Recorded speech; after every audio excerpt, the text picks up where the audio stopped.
If you ache for truth, goodness, and beauty, if you're hungry for a Christianity with substance and strength, if you long for a faith that's big and bold and biblical and all about Jesus Christ, if you're inspired by the idea of one church that has spanned 20 centuries, 24 time zones, and 2 hemispheres, enfolding every race, nation, and language,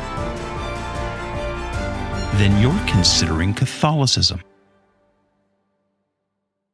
It's the second episode of Movie Club. Yes, is it number 2? Number 2? Okay. This is number 2. Yeah.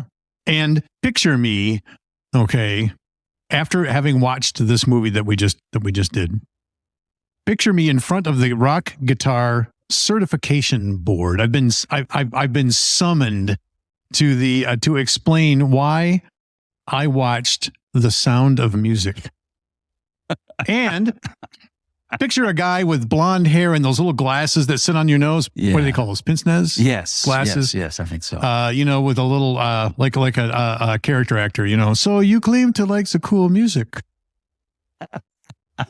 You've performed at various venues playing classic rock guitar. Explain to us this sound of music. And we've heard reports have come in from various people that you have been whistling show tunes. They're going to take away your union card, man. Yeah. They're going to take away your rock guitar guy. Yeah. They're going to yank my certification right out from underneath me. And my only explanation, the only thing I could honestly say was, I liked it. Ooh. And it surprised me that I liked it. I enjoyed it. I thought. And you don't like that you liked it. Kind of no. But then what am I supposed to do with that? I thought I would find it to be just way too darn precious. Do you know what I mean? It's, right. Here we go. I'm not a 13-year-old girl. I don't want to watch, whatever. But I guess I have to confess to being a little jaded, Just a little bit. Maybe it's the guitar that caused me to be that way. Just a little bit. But like when Captain Von Trapp, was he Captain? Is Captain Von Trapp heard the kids singing, and it softened his heart. Right? There you go. See? And I was moved by that. Yeah. Like I'm looking around. Is a cat even seeing me do this? Being moved by 15 minutes into it, I found myself thinking, that Maria. I'm not crying. There's something in my eye. It's allergies. Well, I wasn't crying, but I was moved. And I thought 15 minutes in, I'm thinking, that Maria is just really such a nice young woman. Like if I had a son, like, well, go over there and talk to that girl, when the Countess, I know many of you may not have seen this if you're not of the Baroness. The Baroness, that's what it was. When she started manipulating Maria, I just wanted to like shove her into the bushes. Yeah, I know. She made me mad. And then in that scene where the captain and Maria finally admit their feelings for each other, I thought it was actually well written and well acted. The way they sort of circled each other, trying to get the words out, that didn't feel forced to me. And I'm the one who will put down the novel that I'm 300 pages into and say, I can't take it because the scene feels like they didn't earn it, it's forced, I didn't even hate the songs. The thing is, the good and the bad is that I played these in piano lessons and organ lessons when I was growing up. Oh my gosh. The dude with the pince-nez glasses, if he finds out he took organ lessons, that's over too.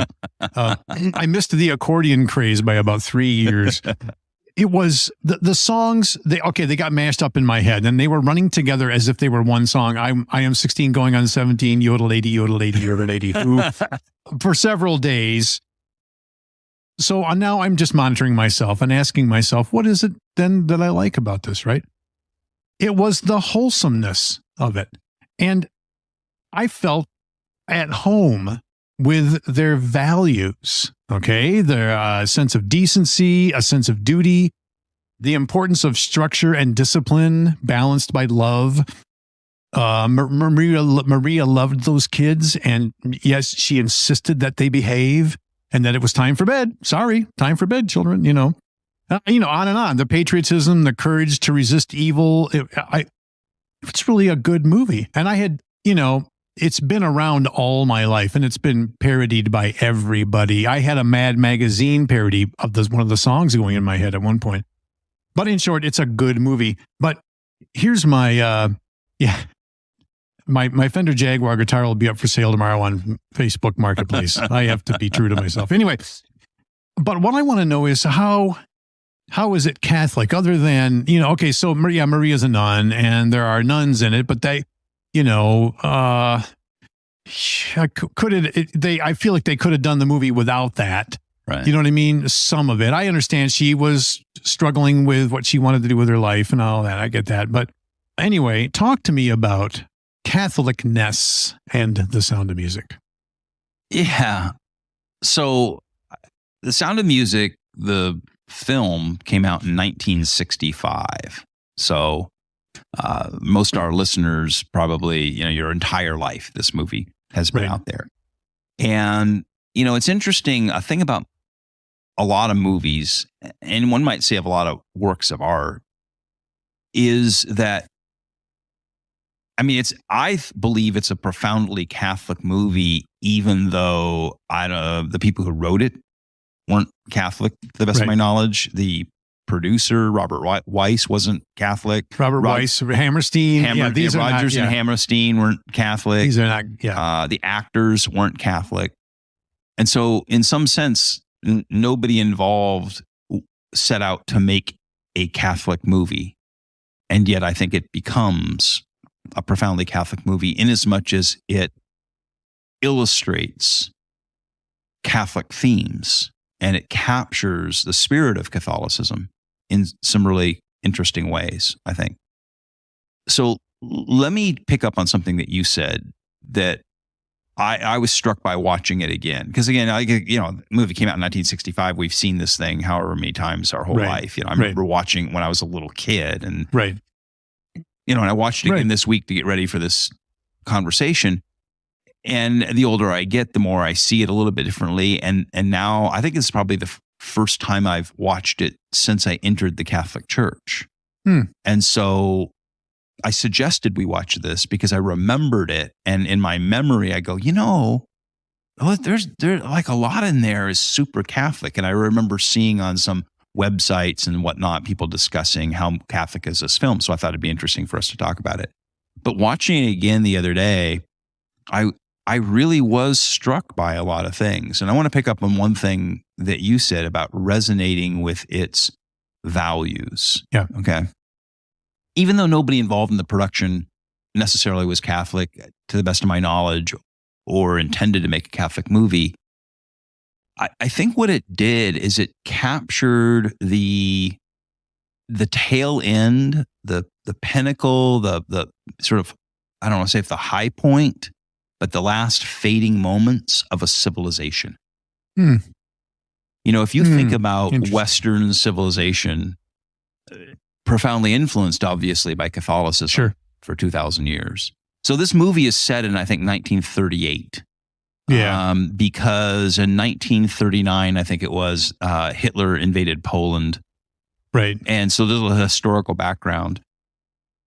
Hitler invades Poland in 1939, but during the late 30s, he's growing in, power and whatnot. And he starts gobbling up little pieces of land around Germany. So there was like a little region, I think, between Germany and Hungary called the Sudetenland, and he sort of gobbles that up. And then the whole Sound of Movie, the Sound of Music, the whole premise of the film or the plot is something called the Anschluss, which was something that Hitler did, I think it was 1938, where basically he annexed Austria. Okay. And with a number of politicians and people in Austria who sort of wanted to join in with Hitler's Germany and, form the Third Reich. And so they basically annexed the nation of Austria. Yeah. And that's the background of this film, right? So you've got the Von Trapp family, and you got the like town mayor who's like this little creepy Nazi guy. And you got the little telegram boy, the one girl's boyfriend who wants to be a little Hitler Youth and all that. because this is all going on. And, and at Right. the end there, the Anschluss happens and they're going to send Captain Von Trapp out to work on a Nazi warship or something. And so this is all going on. But I think there's another thing that's going on, which is sort of the end, the end of this era, right? Because if you think about what's about to happen at the end of that film, which is World War II breaks out, and then coming out of World War II, we have the post-war period. Right. And all that comes with that cultural change, technology, the bomb, the communications revolution, the sexual revolution, the world just kind of blew up, from World War II onward to where we are today. That really what you were seeing in that movie is the last fading twilight of sort of classical Western civilization. Yeah. And Catholicism as it was. You have convents full of nuns. You have what you said, like the values. You have music. You have literature. You have this whole sort of civilization that really was profoundly shaped by Catholicism, right? I mean, that's what we've talked about this podcast all the time. How Protestantism comes along sort of as a Johnny-come-lately. Right. But really, the civilization that you see in that movie is, and it's capturing the fading twilight of really the Western Catholic era. So I think there's something about that. When I watched it, I feel, the other night as I was watching it, I felt sad. I felt like I was looking at a civilization that's gone.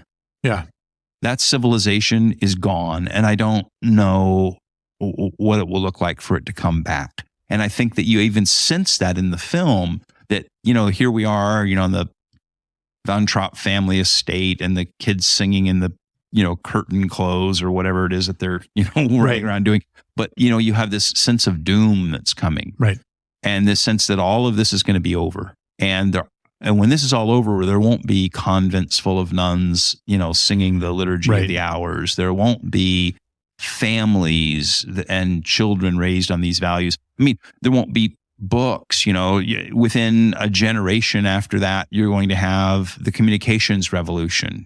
There's going to be the internet. There's going to be television. There's going to be all these things. Those kids are going to be sitting around, by the lake, learning songs. They're going to be glued to, they're going to be watching your rock and roll, within, those little kids in that movie, within 20 years, they're going to watch Elvis and the Beatles, and that world and rock and roll is going to blow it up. And then the sexual revolution is going to blow it up. And it isn't going to be like Captain Von Trapp, properly courting the Baroness or courting Maria. It's like everyone's just going to be sleeping together, and, the kids are going to be running around getting pregnant. And, the whole world is about to blow up. And so one thing about that film that just struck me watching again, when you ask what's Catholic about it, is even setting aside the sort of religious dimension of Catholicism. Right.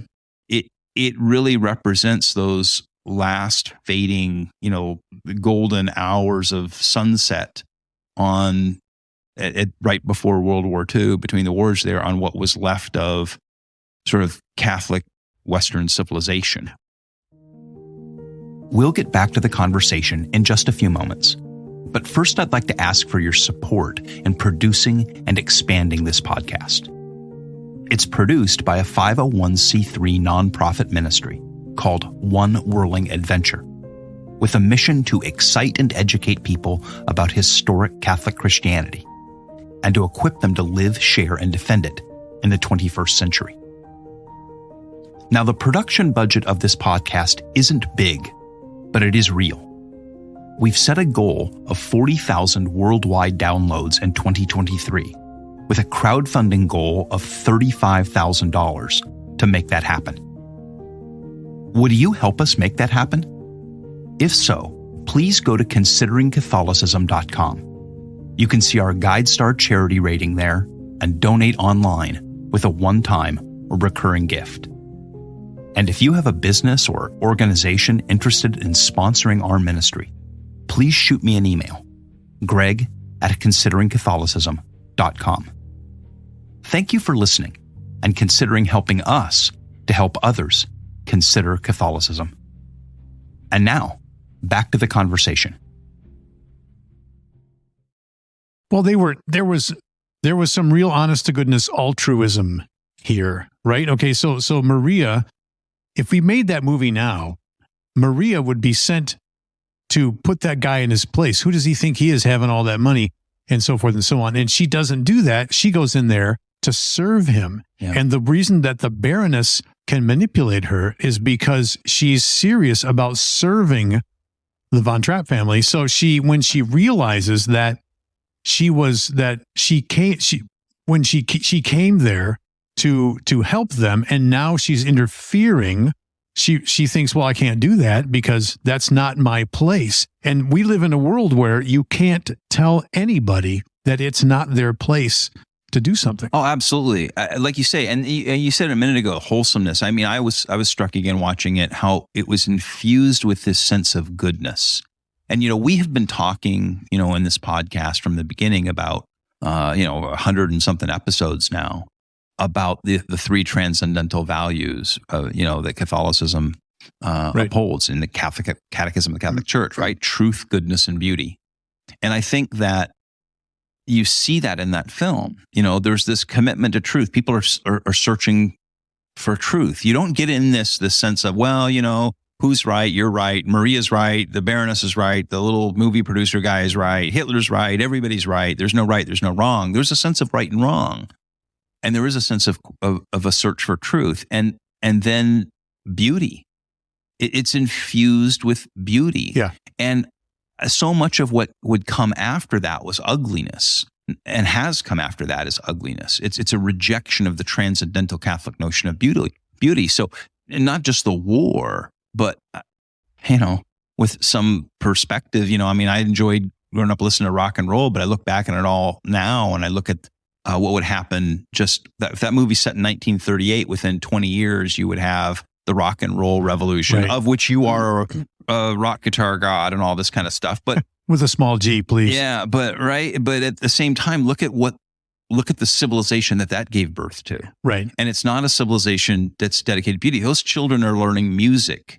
And there's this folk festival, right? That's the whole premise, the big folk festival, Salzburg Folk Festival. Right. And, people are committed to doing beautiful things. And then you look at just even things like the sets and the scenery, and everything is beautiful. And there's modesty and there's humility in it. Like, I love the part where Maria comes and he tells her to turn around. And he goes, "Is that the only dress you have?" And just, well, yeah, when we entered the convent, I had to give away all our worldly goods, right, and to the poor. And he goes, "And what about that?" Well, what about that one? He goes, "Well, the poor didn't want this one, right?" Right. And she says, "Well, I can make my own clothes." Right. And so he goes, "Well, I'll have some material sent," right?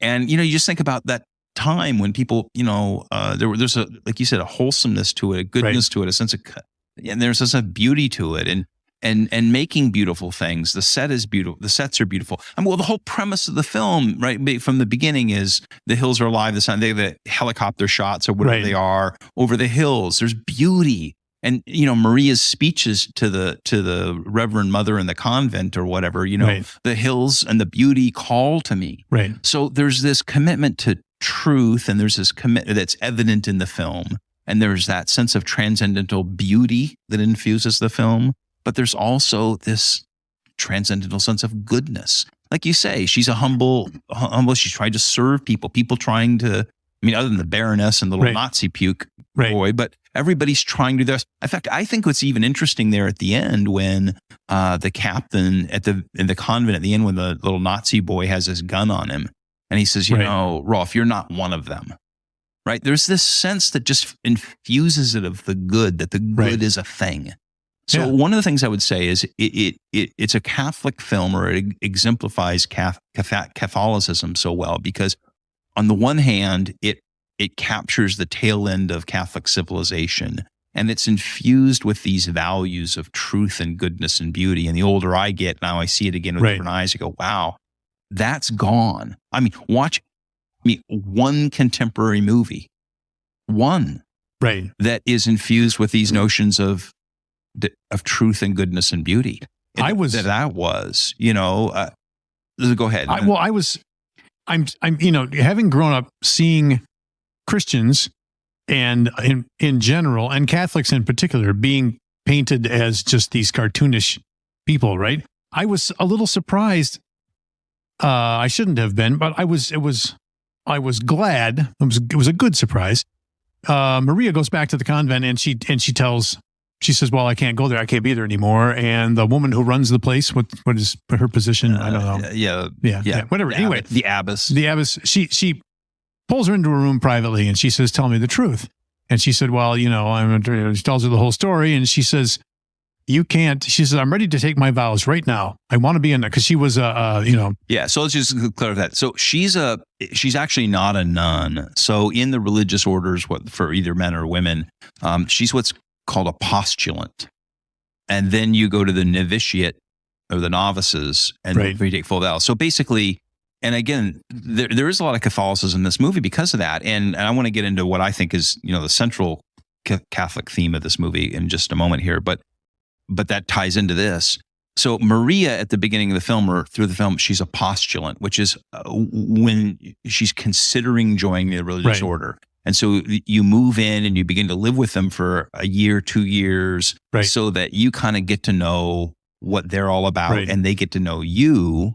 Right. And then if after a couple of years of that, you would become a novice, which is you take provisional vows and you essentially try out living those vows for a couple of years before you would then take permanent vows. Right. And so at the very beginning, that whole thing when the nuns are walking around like, we can't find Maria, where is she? And, they sing this whole, and then they have this whole dialogue about the one who's the head of the postulants and the one who's the head of the novices. And what do you think about Maria? And should she be able to move on to the novitiate? But you're right. She comes back. And I want to say something this because remember there's a line when she comes back and like you say, that scene, she comes back from the Von Trapp estate and she's talking to the Reverend Mother or whatever, and who says, why are you here in the first place? And she said, well, when I was a little child, I would come down from the hills and I would look over the wall of your convent and it looked beautiful and that life looked beautiful. And I was attracted to that. Hey, where are you going to hear something like that in any modern movie? Right. And so she says, so she says, I'm ready to take my vows right now. And I was delighted to hear what the abbess said. She said, Maria, this is not a place where you can come to run away from your troubles and run away from the world. You have to face this. I wrote the line down, Ed. I was taking notes. Let's hear it. I was like struck by this, and I wrote the line down.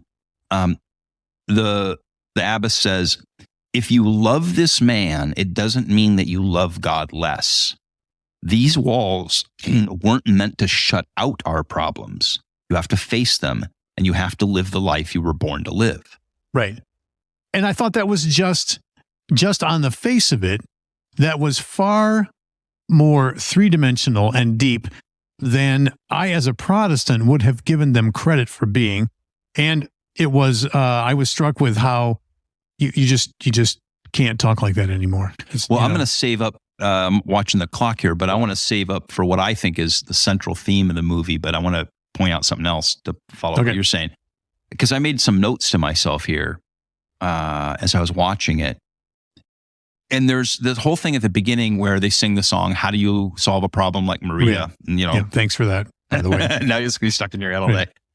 Right. But one of the things that strikes me about the Maria character, especially at the beginning, and, in the convent, and she's off, she's late, she's this, she's that, and they hold that sing song. She's never where she's supposed to be. She's always late for this and that, but not for meals, and all that. Here's a note I wrote to myself. I said, this isn't grim Protestant piety. Right. Yeah. Now, both of us can relate to that. Sure. Because both of us grew up in, or have lived all of our lives in, pretty conservative Protestant churches. And there's a sense in which you're not supposed to, you have to be sort of super serious about religion. They take their pleasures sadly. Yeah, right. But you're supposed to be really serious about religion. Right. And there's a kind of this isn't maybe the place for it, but there's this kind of like grim piety that comes with Catholicism. And if you go back and look at, say, I came out of the Calvinist background, but this was a Calvin. They went and they smashed, the stained glass windows. They stripped that out. They made people sit in church and listen to hour-long, lecture sermons. I mean, there's a sense in which right? You're not supposed to joke. We live here in West Michigan where, a generation or so ago, when you were growing up, you couldn't go to the movie theater on Sunday. Right. I had friends in when I was in grade school, I had friends who couldn't do anything on Sunday. They just had to sit in there. They couldn't ride their bike. They couldn't, Because if you're really pious and you really take God, there's a sort of Calvinist thing that runs through American pietism and European pietism, and that is that it's that the sovereignty of God demands that everything be stripped, that all fun be stripped away, and the thing about the Maria character is she shows, I think, this sort of Catholic notion of that the world is sort of big and God is big. Yeah. And there's room for this. And so, this was Catholicism. Like if you go back to the Protestant Reformation, both on the continent and in England, it was not the case. It's an exact opposite to say that Catholicism was this dry, formal thing of people saying, and then Protestantism loosened it. It was almost the other. Catholics, one of the reasons why the Protestants attacked Catholicism was they had all their festivals and their feast days and their fun and their merriment. And go back to church history and look at the things that people like the Calvinists or the Presbyterians or these folks or the Baptists were saying in England. And that is that we have to do away with all of this feasting and frivolity and merriment that Catholicism brings. And so one of the things I thought that is, strikes us is Maria is almost like the embodiment of this sort of, joyful Catholicism. Yeah. And it's finding joy in all of these things, and that there's a time for prayer. Obviously, she goes to Vespers, she goes to Mass, you sing the prayers, and that's a part of the rhythm of life. But it's meant to be joyful, and outside of that's joyful. And so I think that the contrast of the Maria character and this whole thing with the grim Protestant pieties is huge. But I want to come to what I think is the central Catholic theme of this, and that is the concept of vocation. Because I think that this film really, the running theme of everything in this film is about vocation. So let's just say what vocation is. Vocation means your calling, right? So vocation comes from the Latin voce, voice, vocal. Yep. And it's hearing, the voice of God in a sense in your calling. Now, when it comes to vocation, there is this sort of grim, I think, piety that comes in Protestantism, but Catholicism is a very rich notion of vocation. That we are called to all these different things in life, and that to be called to be a father, to called to be a husband, to be called to be a farmer, to be called to these things is part of the natural vocations of life. And what you see in the film is everybody in that movie is struggling with their vocation. So it starts out in here's Maria doing exactly what the purpose of a postulant is supposed to do. Right. She's in the convent living for a year or two, trying to figure out if this is where she's supposed to be.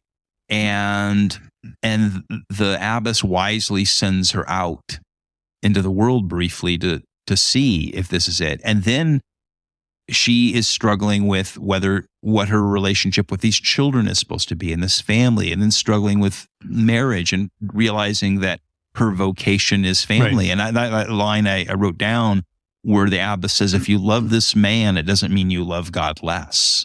And that your vocation is somewhere else. And then everybody else in the thing is struggling with vocation. Captain Von Trapp is struggling with vocation. He's a retired naval officer, but he's trying to figure out what his vocation is supposed to be and how he's supposed to follow God. You have the children trying to figure out what it means for them to follow God. Everybody in this thing is trying to figure out. The little telegram boy, that the Liesel girl is trying to figure out whether to follow the Nazis or so that. Everybody in here is struggling to figure out and hear the voice of God, and to understand that the voice of God and our vocations and callings are rich and complex. And that I think that's one of the things that strikes me so deeply about the Catholicism inherent in it, And the end of that civilization is that they're all in search of that. Well, now that you say that, I never, I've never had this thought yet. So this first time, so let me try to get it out.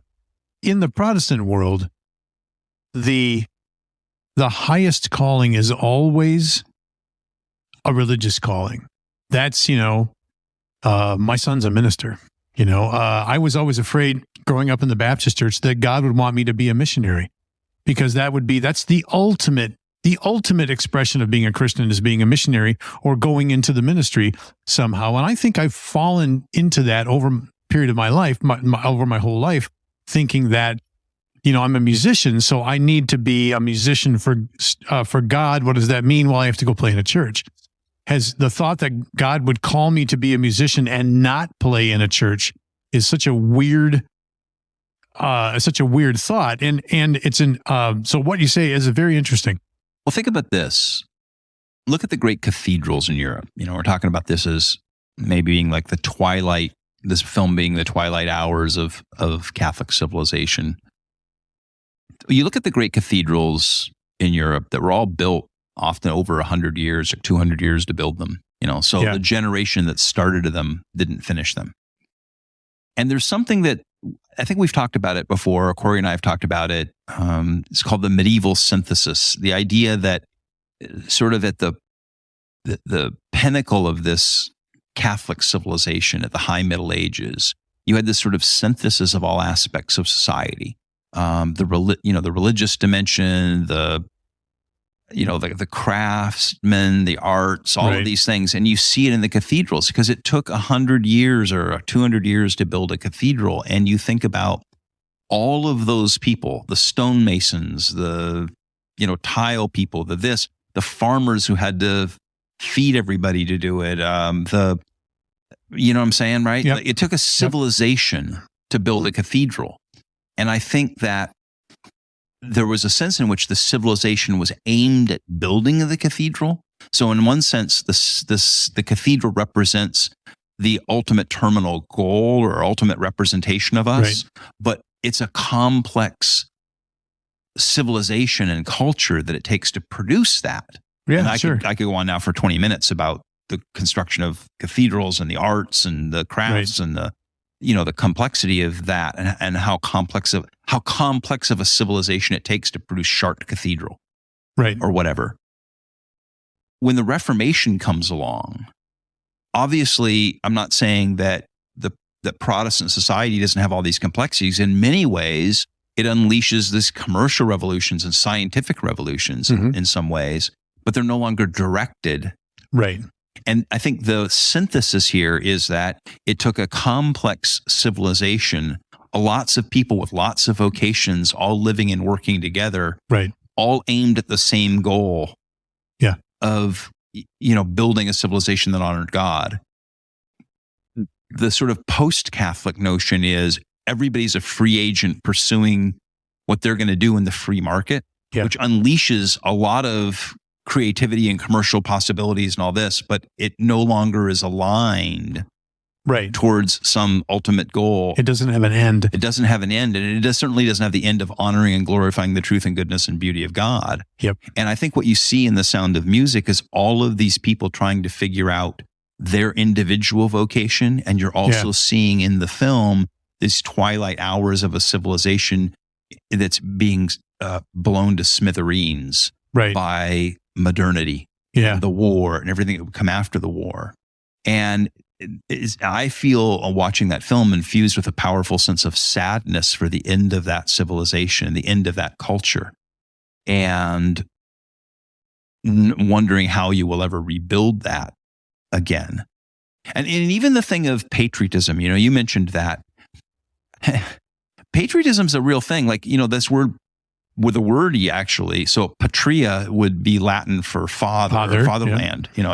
It's and so Thomas Aquinas, the great medieval thinker, St. Thomas Aquinas, great medieval theologian, philosopher, writes about that, and that it's a proper thing that God puts in us, that we should love and honor our the land that gives us our home and our birth, right? And so he talks about patria and the love of patria, that it's right for Austrians to love their land. It's right for them to love the hills and the valleys that God has made and given them.